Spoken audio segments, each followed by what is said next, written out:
I decided that I wanted to work for IHQ when I went to an extension presentation for what is now the Gamma Chi chapter at SIU Carbondale, which is my school's sister school. So that was the first time I really met anyone from headquarters, and I just saw the passion that they had when they were doing that extension presentation. I was sitting there listening and I thought, I want to be a part of that. It was the most rewarding thing I've ever done. I was able to completely develop a brand new chapter. So when I got there, I started meeting with the other Panhellenic sororities on campus. I met with campus officials, and then I just started doing PR, tabling, and it really forces you to push yourself out of your comfort zone. And that's when I realized that I really like working with young people and college-age women and college-age students, and that's what got me into my career right now, working in higher education.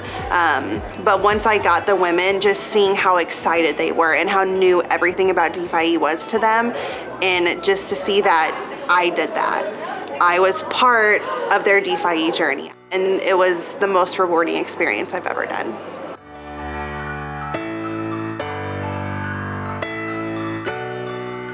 My senior year, I was the member at large, and I would have definitely, extended my college experience to stay to be chapter president, but my parents weren't, going to go for a fifth year just for sorority things. So in lieu of that, then I went to work for the sorority as a leadership consultant, and it all went from there.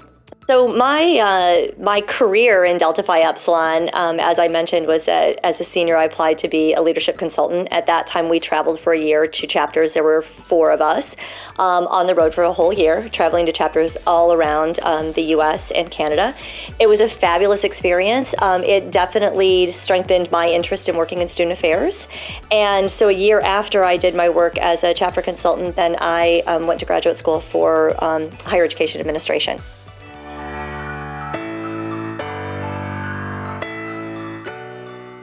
Working with a consultant was awesome. We had Kayla Curran, and she came in, and we're from Georgia, she's from Michigan, so our personalities were a lot different. But by the end of the year, there were a lot of tears shed when she left, just because she was a part of our chapter. I mean, it wasn't like she was a consultant, she was like one of us.